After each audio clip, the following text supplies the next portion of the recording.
On Point with Craig's Investment Partners. The information provided here is general in nature. It's not financial advice and it doesn't take into account your situation, objectives, goals, or risk tolerance. All investments are subject to risk and none are guaranteed. So before you make any investment decisions, we recommend you contact an investment advisor. For more information about our services or to view the Craig's Investment Partners financial advice provider disclosure statement, you can go to our website, which is craigsip.com. Welcome to On Point. I'm Mark Lister, Investment Director at Craig's Investment Partners, and I'll be talking about a range of topics including economics, portfolio strategy, investor education, and anything else that's happening out there in financial markets.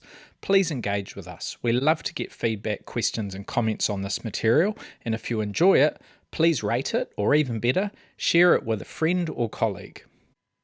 Last week was an extremely volatile one for global markets. US President Donald Trump unveiled a much harsher set of tariffs than people were expecting on April the 2nd, Liberation Day. That was after the market closed on Wednesday in the US, and the S&P 500, when it opened on Thursday, fell 4.8% in the wake of those announcements. That was the biggest one-day decline since 2020 during the COVID pandemic. Now, we expected a more stable trading session on Friday, not a completely stable one, but a more stable one that is. And that was the case until China responded with its own set of measures. The Chinese government said it would impose a 34% tariff on all US imports starting on the 10th of April, matching the level of Trump's reciprocal tariffs on Chinese products. So that then saw the S&P 500 fall another 6% on Friday, making for a 10.5% slump in just 2 days. And that's something that we haven't seen since the worst days of the pandemic in March 2020. And before that, you've got to go back to November 2008, right in the middle of the GFC, and before that, October 1987. So the S&P 500 index is now 17.4% below its peak, which came in February. So it's not far off that bear market trigger point, which would mean it is down 20%, not far off that level. It has been higher growth stocks that have been hit the hardest. So if you look at the Magnificent Seven, that group has fallen 23.6%. And the rest of the market, the other 493, is down a more modest 9%. The Japanese Topics Index was down 10% last week. The UK was 7% lower. European shares fell 8.4%, so not many parts of the world were spared. Emerging market equities did hold up better. They fell 3%, which is still a big fall, but it's more modest than some of those other markets. The Australian market across the Tasman, the ASX 200 fell 3.9%, and the local NZX 50 was down just 0.5%. So we held our own much, much better than most. And that might have been because we've got that bias towards defensive companies and sectors that are domestic facing, that don't do a lot of business with the rest of the world. Think about the real estate sector, think about the utility sector, the electricity companies. So we held up better, so did Australia, but because of that Friday trading session that was pretty ugly, you might see us decline on Monday. In fact, I'm certain that you'll see us decline on Monday as we play a bit of catch up. Interest rates fell sharply as that risk aversion took hold. The US 10-year Treasury yield fell 25 basis points, that's 0.25%, ended the week at 3.99%. So that's the first time it's closed below 4 since October. And here in New Zealand, the 5-year swap rate fell by a similar degree. It ended the week at 3.5%. So fixed income has been doing its job. New Zealand bonds, US Treasury bonds, up last week and up so far this year. So if you've got a portfolio that is balanced and has a range of asset classes, you've got some conservative assets like bonds as well as shares, then at least you've got something that is rising as it should. Another positive for local investors is that the New Zealand dollar provided an important shock absorber. The currency fell 2% last week against the US dollar, actually a little more than that. It was down 2.1% against the US dollar. So finished last week just under 56 cents against the greenback. That's an 11-week low. We were also down 3.4% against the euro, 1.7% against the British pound, and 3.9% against the Japanese yen. So those currency declines did shield us from the worst of those equity market declines from those international assets. And our Kiwi dollar does tend to be a risk currency. We tend to go up when there's optimism out there in the world, and we tend to fall when there's nervousness and when people are concerned about growth. That's the case at the moment. So I would not be at all surprised if we see the Kiwi dollar remain under pressure. That's a good thing in some ways because it does give our export sector a boost, which helps growth. And it's also something that's good for investors in terms of their international assets. Right, let's run through some of the key releases from last week. And to be honest, it does feel like old news because some of these things have come out before the tariff announcements and they don't really reflect what we'll see in the next few months. But we'll go through them anyway.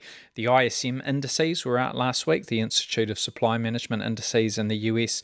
The manufacturing index fell to a 4-month low of 49. That's after 2 months of expansion. So it's come off the boil after a good little run. New orders also looked very weak. They fell to the lowest in 2 years, and the employment measure slipped to an 8-month low. So that isn't great news in terms of the growth picture. You'd expect these figures to fall next month as well because of all this tariff nervousness.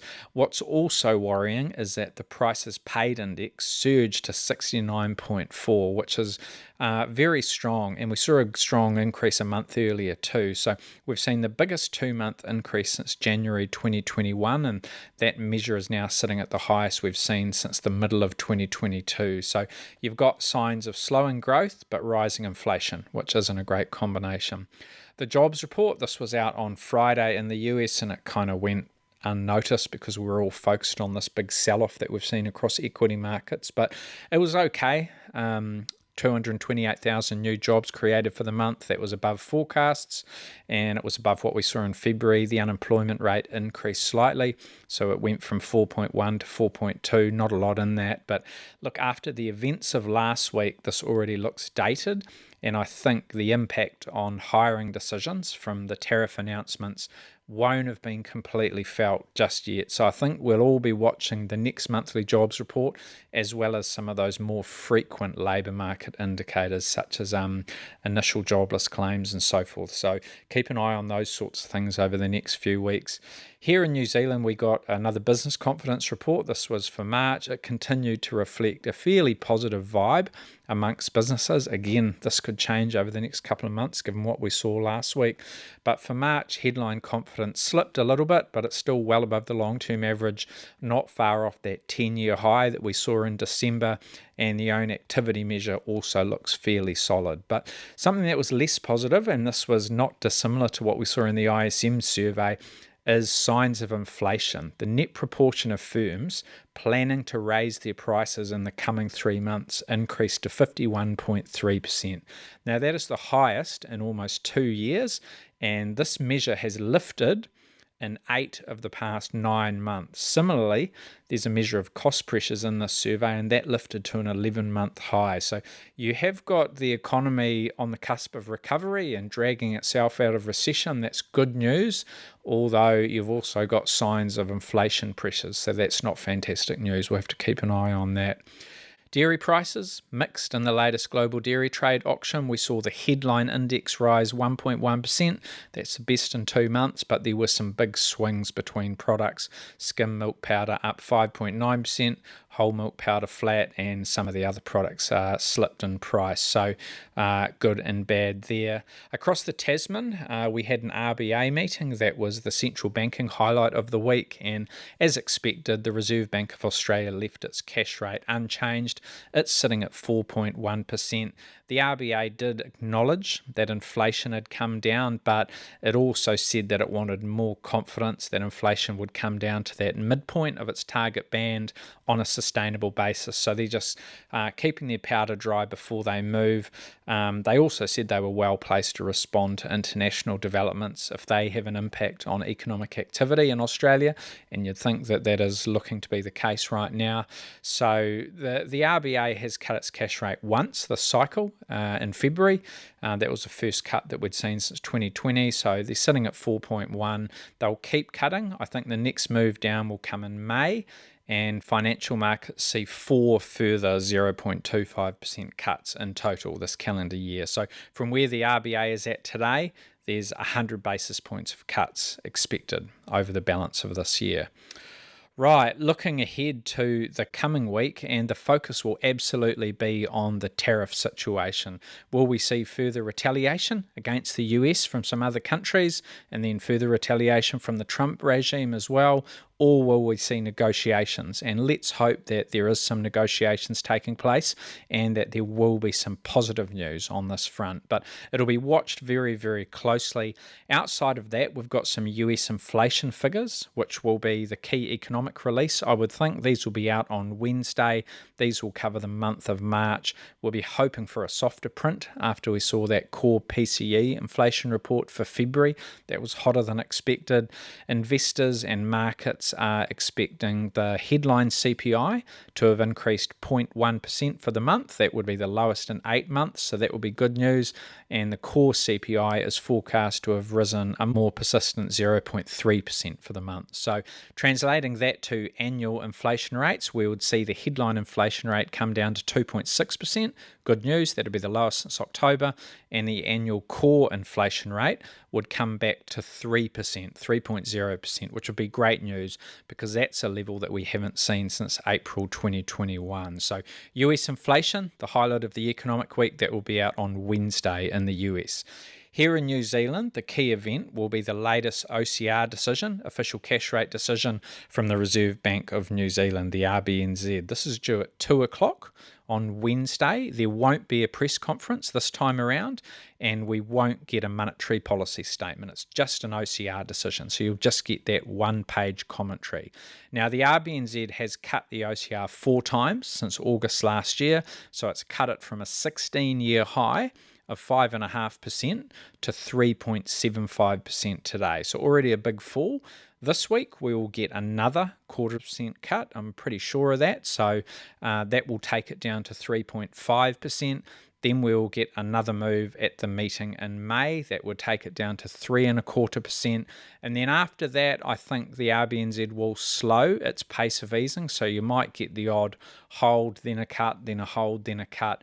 Markets see the OCR falling to a low of 2.75% by the end of this calendar year. Now, a week ago, markets were expecting the OCR to maybe bottom out at 3%, maybe even 3.25%. But the events of the last week and the impact that they're expected to have on confidence, sentiment, and economic growth have seen markets move to price in more OCR cuts. So you'll get a cut this week, you'll get 25 basis points, and then if markets are correct, you'll get another 3 cuts over the balance of this year, and the OCR will end up at 2.75 at the end of this year. But as we know, things can change quickly, so we do have to monitor all of those pieces of the puzzle that will impact future interest rates. But beyond the cut itself, which looks to be a certainty, I will be watching for any comments from the Reserve Bank about what some of these recent events could mean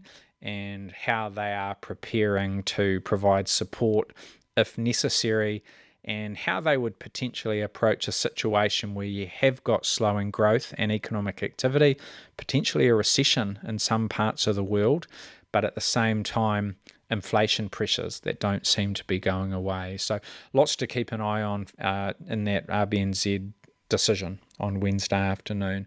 On the corporate front, there's nothing happening locally, nothing happening across the Tasman, but it is the start of the US reporting season. So this will be really interesting. This will cover the first quarter of the year. We're expecting to see some solid numbers year on year. This week we will hear from the likes of Walgreen Boots, Alliance, Constellation Brands, Tesco across the Atlantic, and then the US banks all on Friday, or at least a few of them, some of the real heavyweights. So on Friday in the US, it'll be Saturday New Zealand time, BlackRock, JP Morgan, Morgan Stanley, Wells Fargo, all kicking off the quarterly reporting season. And while the numbers will look solid, I suspect a lot of the focus will be on the commentary, the outlook. And geez, this will be tough because I think a lot of these management teams, boards, CEOs, their crystal ball is probably just as cloudy as yours and mine, because it's really difficult to predict how things are going to develop when you've got a lot of political influence that is impacting the outlook. But it will still be something that markets will take notice of. All right, there's lots going on, so take it easy out there. Try and stay safe. Try and stay calm.